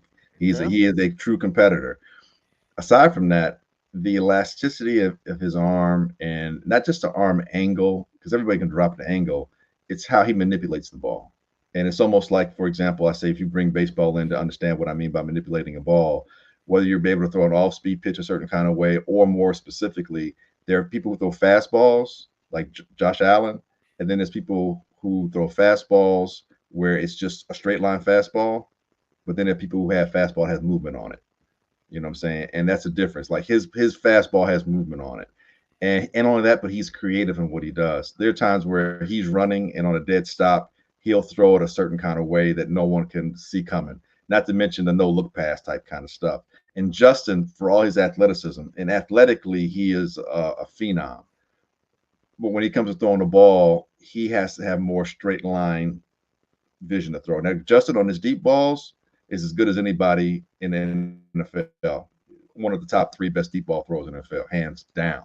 And there are passes, when you can look at Justin just this past year, where he's throwing passes, especially to the back of the end zone and the corner of the end zone, where the defender can't do anything about it, and it drops right in, the receiver's hands. I mean, and he did it a lot last year. Just go back and look at it. So he's very good at that. But those passes aren't everyday passes in the NFL. Those aren't every play passes in the NFL. Every play passes in the NFL, or the bulk of them is what I'm trying to get at, are short to intermediate, and especially in the middle of the field. And Justin hasn't gotten to that point to where he can manipulate the middle of the field. That's where his biggest struggles are, and that's where he tends to hold the ball a lot more. So a lot of that to me is confidence. A lot of that is also coachable and correctable. I get that. I think what they're saying is, how soon, if will Justin be able to do that, as opposed to someone who can already pretty much do that right now? And if we start him coaching sooner with better coaching, we can get to where we want to go sooner and better. And get to where you want to go, obviously, is ultimately the Super Bowl. I get that. But let's be real, that doesn't happen for every team every year. Really, you want to be able to be in the position to play for the Super Bowls, which is what we're really asking here. And that's making it to the playoffs every year. So that's where I see polls, like I've seen what that looks like. And I see where Justin is, and he's not quite there. And I've seen it for a couple of years up close. I don't know that he'll get there as soon as I need to show and stop promising what we're going and where we're going and actually show it. And so this is a rare opportunity that keeps coming out, where you have the first pick overall, and you can, in effect, get the type of quarterback who you've seen in Mahomes, and the comparisons keep coming up. Not saying he has Mahomes' success. They're talking about in terms of, delivery of the ball and how you approach the game on the field. And there are things Caleb does, and I'm with you. He too much stuff off structure. He's in love too much with hero ball. Again, these are things you have to coach out of him. We've seen it with Brett Favre. He got coached out of Brett Favre. You got to be careful because you don't want to take away from the player who they are, but you also have to find a way to harness it, is my point. And so I believe they think that this current offensive coaching staff will have a better chance, better ability to be able to harness all the talents that Caleb has, the things that you don't have to teach. And I think that's why the reality of the situation is weighing on me more, because I'm seeing what they're saying line up with where Poles has been, line up with his situation as but GM. You're seeing what the analysts are saying, because Poles has not said this. You're seeing what everyone. That's why I'm saying you're in that cesspool over there where everybody else is saying. But all the things that you said. He has no. Poles didn't say Justin didn't do this, Justin didn't do that, Justin didn't do this. So what I'm saying is, he's not saying Justin. He's not saying Justin, but I'm saying what Poles has said, what he's seen, what he said he's seen. And remember the conversation he said, I can't remember the coach he alluded to, but the coach said there's two types of quarterbacks. There's surgeons and there's artists. Yeah. So neither one of these guys are surgeons. They're not at that point. So he's speaking more to the artistic aspect of it. And then he made the comparison with Mahomes and Caleb. Where somebody asked him about the comparison, and he's like, yeah, I can see that. So the question was posed directly. He didn't say, well, he's kind of like, no, he didn't do that. He didn't do that. He said, well, what, they said they threw the name, the comparison. He's like, yeah, I see it. I see it. So when people say, again, come off on the dark side, dude. I'm telling you. They're infesting you. It's like mold. It's like mold. And they're getting my guy. I'm telling you. So what you're saying is what we're hearing is what people, like you said, what Poles has done sees what Mahomes can do or sees what Caleb can do. We don't know that. Well, how do we know that he's not happy with Justin? How do we know that in his breakdown of his college tape, he loves it and sees his coaching and sees while he's coached what he can do? How do we know that? Do we know that he doesn't love that? We don't. We're going by what the media says. He's not saying it, but the media and everybody else are saying it because you're holding this to the chest. Because if you're doing this, if you want that pick, he's never said it in Justin's career here. I mean, before this situation with having the first pick has popped up with Caleb, he didn't say it last year. He didn't say it during the season. It's also, we have to pay attention to what he is saying too. And again, when I first started today's episode with you, today's session, because I feel like I'm on the couch. When we first started it, I'm like, it feels like based on what Poles are saying and the intonation, it's not me. It's not you, it's me. Like we love Justin. I had to do right by you. You do right by somebody who you've done wrong to. And it's like, if Justin leaves, we got to find the right, dance partner or whatever. He didn't say that, but basically everything he's saying is like, we need to do right by him in terms of finding him a spot. I don't want to keep him in the gray because everybody wants to know what they're doing, where they're going to be, that kind of stuff. All that sounds like a breakup. Can doing right by him mean get him a quarterback, a guy who's developed quarterbacks can do right by him, get him wide receivers, can do right by him, get him a little better offensive line, get him more. Can that be doing right by him as well? Because with those things, yes, and words are very powerful. And if you're trying Poles, when you're with three different GMs, you've seen three different types of people. You've got three different styles to pull from, and now you morph your own style in there. I would, from the way he's saying, the way as calm as he is, dude, he's like, was he like 24? No, he's like 36, 38. He's not even 40. Late 30s. Yeah, late 30s. He's not even 40. Mid-late 30s. All right.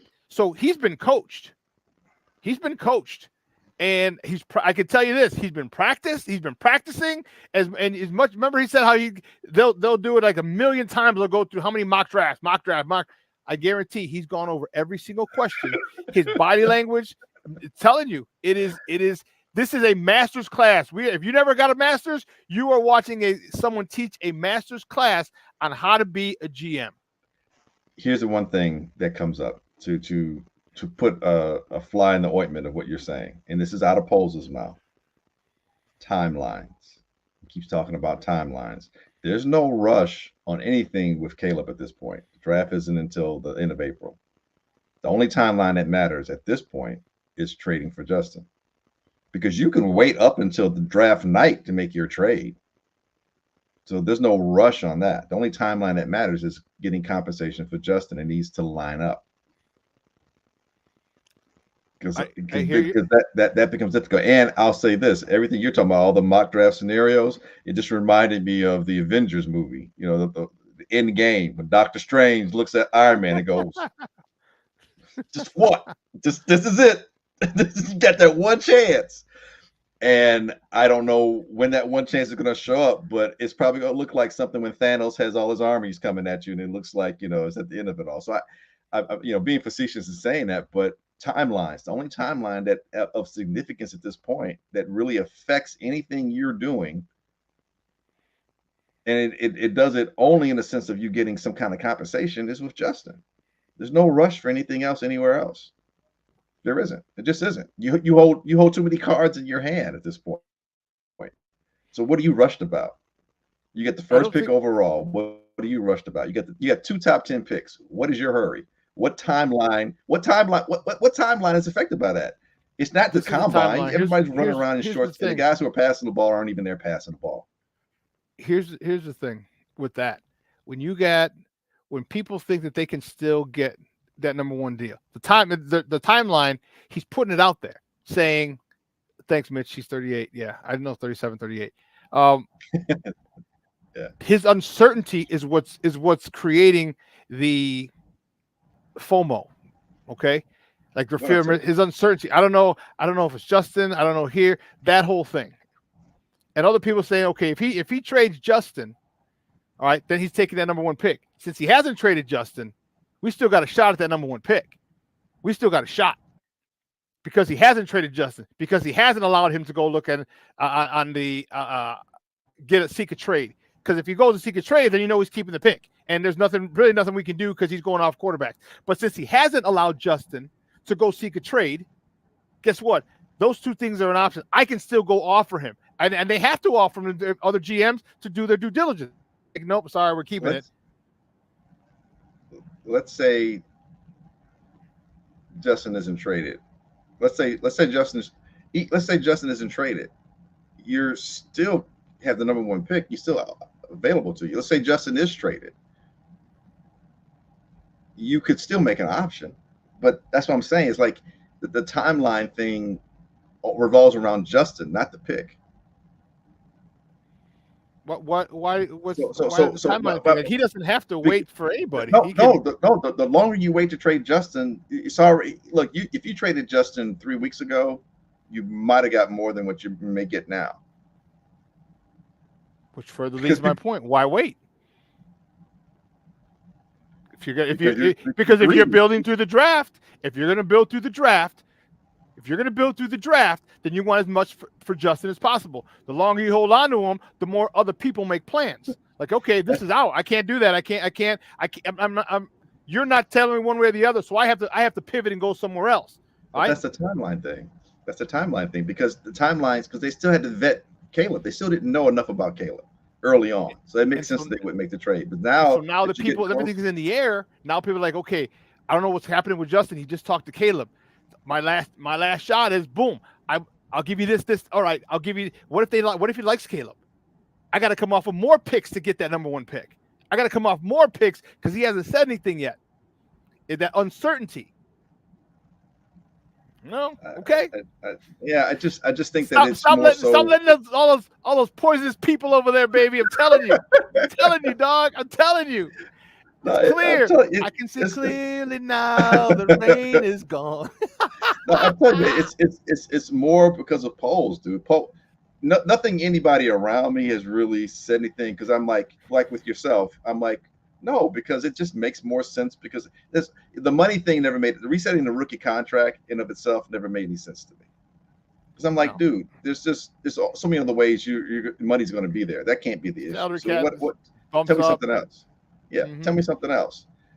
But it's when Poles this week, he started talking. I'm like, oh, dude, he's off of Justin. But when he said timeline, that puts a crunch on everybody.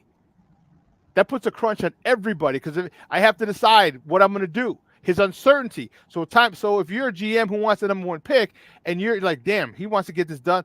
All right, I gotta come correct. All right, I can't be bullshit with my offers. I gotta give him my best offer.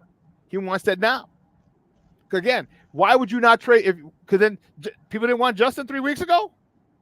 People didn't want him a month ago. People didn't want him during the season, after the season, right? They wanted him, but he waited. They're still doing their vetting thing too. Yeah, it's money tagging. Got to see who you're tagging, where your money is. Free agency, March 13th is the thing that, that's the date, and I think anything's going to be done. My date is March 9th. That's where I think that's the latest date I have. That it'll be done by March 9th. And I just think instead of getting a 2nd round pick now, it'll probably look like a mid-3rd round pick and maybe like a 5th pick. I think you're at least going to get 2 for Justin, but I don't know who that team is. And and I think the longer it benefits the teams that want Justin, it benefits them longer the more this goes on. It does. So coming from, again, built through the draft. You want 1 pick for Justin, 2 draft picks for Justin, or 3? It would have been done. And if you draft Caleb, you don't get the haul. You don't get because you're going to get at least 3 picks. It won't be 3 first-round picks, depending on who comes up. But you're probably going to get 3 assets. All right. If you trade like 1 to 2, if Washington, simple swap. So that's technically your first round pick, the number 2 overall. You get next year's first rounder, and then probably this year's 2nd. So it's 3 picks because you're only jumping up 1 spot. But think of what you get on the other side, because now everyone's going to want to jump up to 2. Because Caleb's gone. Okay, well the Bears don't really want. If they don't want Caleb, they don't want Drake May. So now who's going to come and get? They'll take Jaden Daniels if they. Or someone will come. Well, someone can come up and want Jaden Daniels more, and they'll say, okay, well, what are you going to give me for that? What about the Giants at 6? What about the Falcons at 8? You think the Falcons at 8 would like him? Yeah.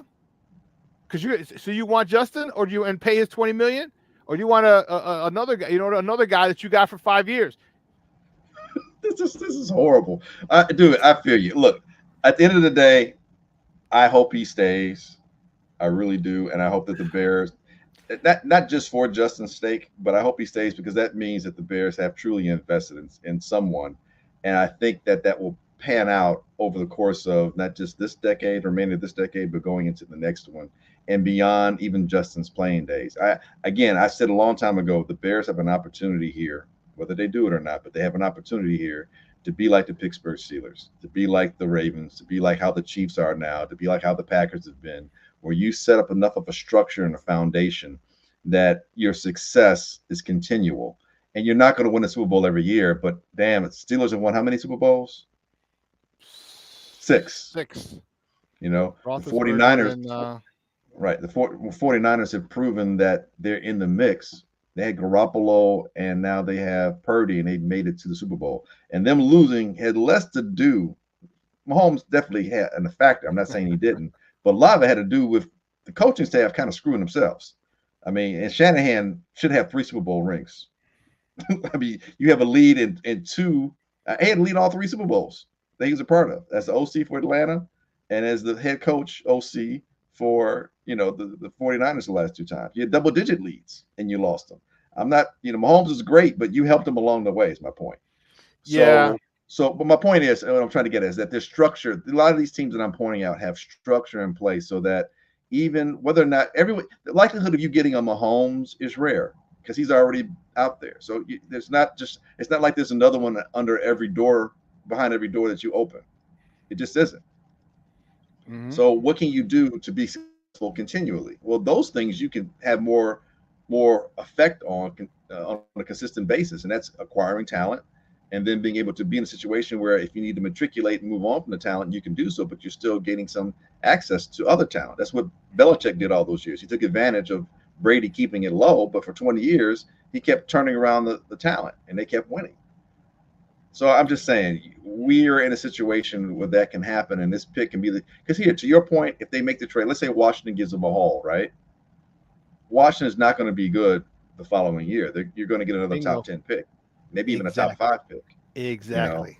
If you made the trade with Atlanta, it may be a mid-round, first-round pick because they've got some talent on defense and offense. They're not in a good division and not a great conference, so they're in position to win better sooner than Washington. But if you make it with Washington, that's why I said earlier on, my one hope is Magic Johnson.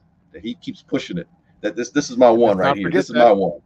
This is my one right here. Let's not forget, bro. Let's not forget. And also notice they were talking about the owner, the new owner.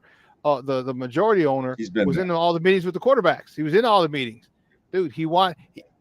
Him with Magic Johnson. I'm telling you, people are gonna get mad, and I'll be saying, I have never wavered, and I'll show you every single, and it's all on tape right here. I'll tell you why they're going after. I'll tell you, the hometown kid, all right, the things and why Justin wasn't leaving. What the Bears, not what they did, what they didn't do. Well, and what they did, firing the whole offensive staff, dude. I'm telling you. I'm not going to be a nice person to those Caleb cultists. All right, they've made this miserable. They divided our fan base, and we got some jag bags over at and the Justin, pro Justin cult too. We do. All right, but not as much. Oh my God! And see, the problem with Chicago fans is like we've never had a quarterback developed. Okay, so when we get another guy, we're like, okay, good. He's supposed to be this. What did we do to Cutler? Cutler was a stud. He was a freaking Pro Bowler. All right. And you bring him in, you don't develop him. 6 offensive coordinators in 8 years. So when the guy that we think is great is better, and he doesn't take off right away, we're like, get rid of him. It's like, you know what it is? It's like a woman who's been scoring so long, guys have been dogging her out all the time, and she dates a new guy, and she sees one thing similar to the last 17 guys she's dated. Get out of here. She kicks him to the curb. Is what it's like because we're so PTSD'd, we're so scorned. Let it develop. You get a nice man. He's trying. Well, you didn't call me yesterday. Well, I was in an accident. Well, you should have called me from the ambulance on the way to sorry, they took my phone. My phone was smashed in the crash. I couldn't call you. You know what I mean? Well, you should have asked them. They got phones. They're making up. You know what I'm saying? It's like, and that's what we're doing. Well, he doesn't do this. He doesn't do that. Well, he wasn't coached. Look what happened when he was coached in college. He did phenomenal. That's how Chicago fans are. And if we're just be patient. Axl Rose said it best. Patience. Patience. And get 7 picks we'll probably have in the next 7 first-round picks we can have in the next 3 years. How the hell? Name me a better way to build a team. Name me a better way.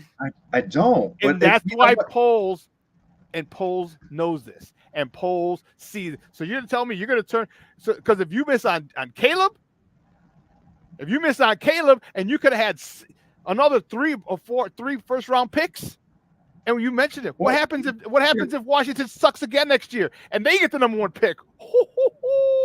We don't need a quarterback. And after the quarterback class is great, but you're going to have someone jumping up to get one. Like this could be like herpes, the gift that keeps giving and giving and giving. I'm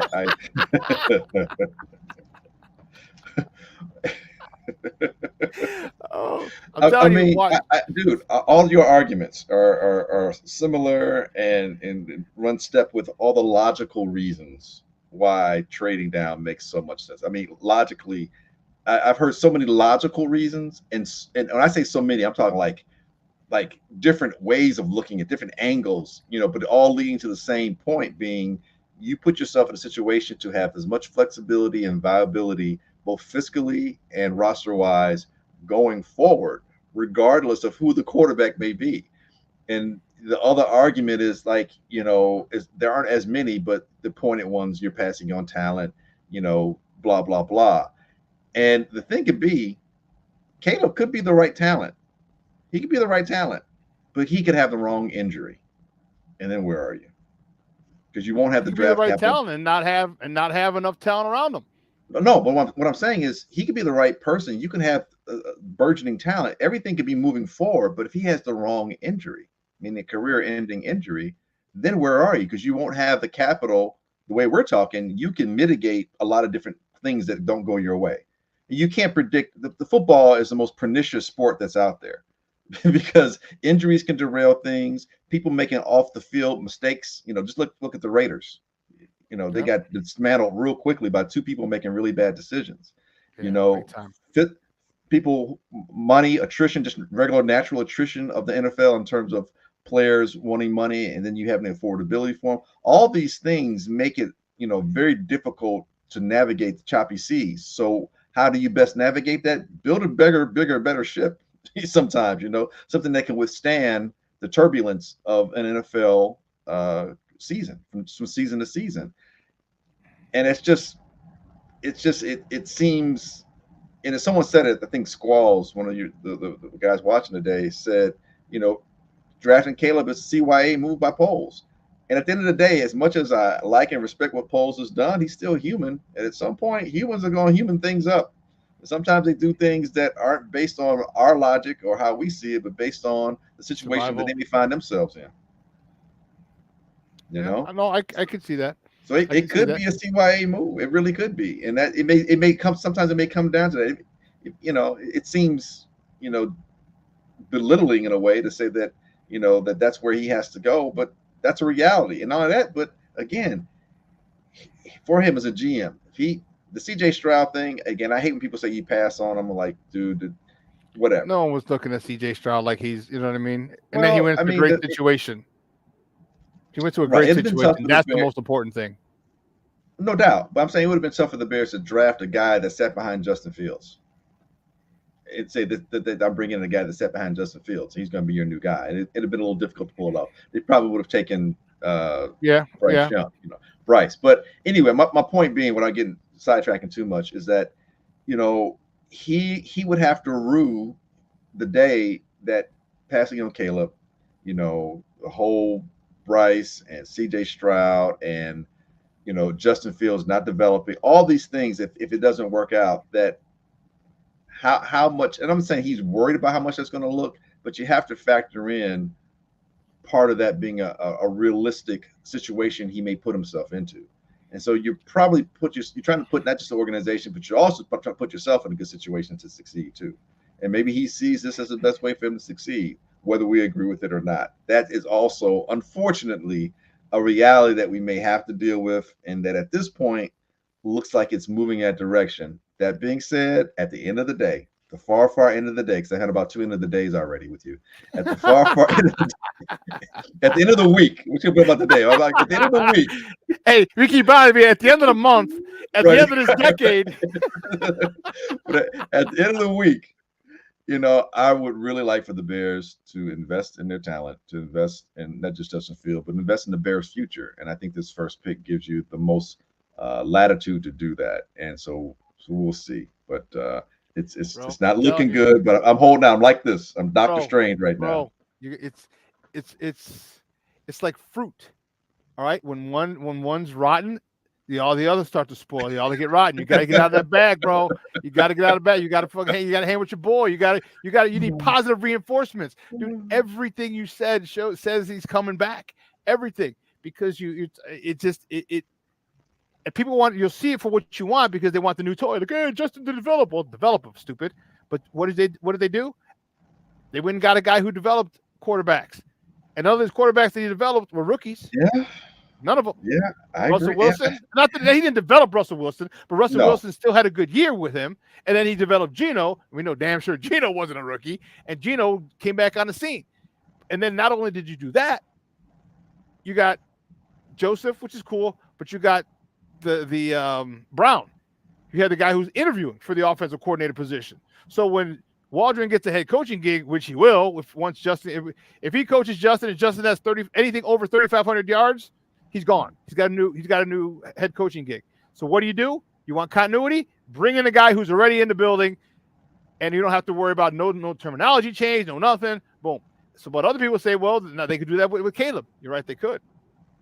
But you want to put that on? You want to put this team, this defense? Do you want to put that on the shoulders of a rookie? Like, you need to build. I don't think so. It doesn't. To me, it doesn't. That doesn't make sense to put that on a rookie, because he's going to have a 2-year window to struggle. You're going to say, well, CJ Stroud. Well, possible. You still didn't win anything, but you still didn't win anything. So what we're asking here is, by drafting Caleb, you're saying you believe he's going to get you to the Super Bowl and win it, because there's no reason why you would think that Justin can't get you to the playoffs. There's just no reason why, because that arguably could have happened this year if the coaching was a little bit better, and if Justin, a couple of if buts here and there.